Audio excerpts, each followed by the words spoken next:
إنها اللحظة التي تبكي كل صغير وكبير. كان ملك الموت واقفا عند رأسها، لم يكن أحد من الممرضين أو الممرضات عنده. بدأت الروح تغرغر في حلقه، تمنت لو تصرخ بكل ما أوتيت من قوة. فأمسك بها موسى ورفع السجارة إلى شفتيه، وفجأة ومع أول شرارة خرجت من القداحة امتلأت السيارة بالنيران، وصرخ موسى فلقد أصابت النيران عينيه. وابتعد الشباب في نفس اللحظة التي رأوا النار تلتهم السيارة.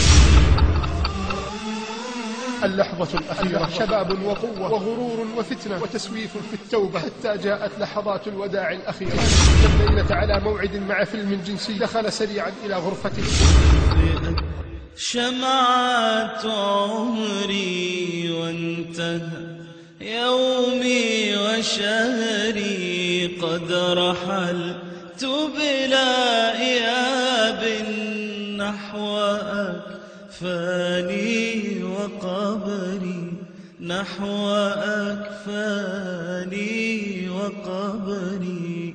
أطفئت شمعة عمري وانتهى يومي وشهري، قد رحلت بلا إياب نحو أكفاني وقبري، نحو أكفاني وقبري. وبكت أمي علي وأنا عالي صوت دهري، تحت ترب الأرض بت أشتكي من ثقل وزري، أشتكي من ثقل وزري. دنياي لما ألبستني ثوب مكري، من دنياي لما أشربتني كأس غدري، أشربتني كأس غدري. عشت فيها في سرور دون هم دون قهري، ألثم الآثام جهرا آملا في طول عمري، آملا في طول عمري. فجأة ألفيت نفسي والأخيرة وسط صدري، زفرة تعني رحيلي، زفرة للقلب تفني، زفرة للقلب تفني.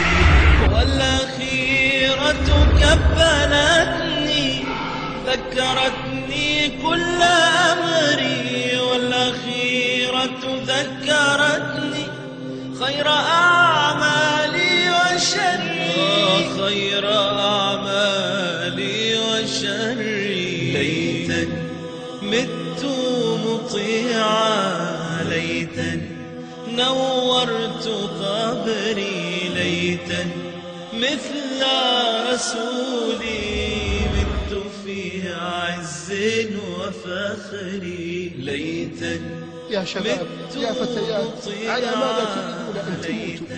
على شهادة وتوحيد أم على معاصي وقيود؟ على قرآن ونور أم على آلام وهموم؟ على دموع توبة في جوف الليل أم على دموع آلام الموت وحشرجة الحلقوم؟ بالله عليكم توبوا الآن، ابكوا الآن، تضرعوا الآن، ادعوا ربكم الآن.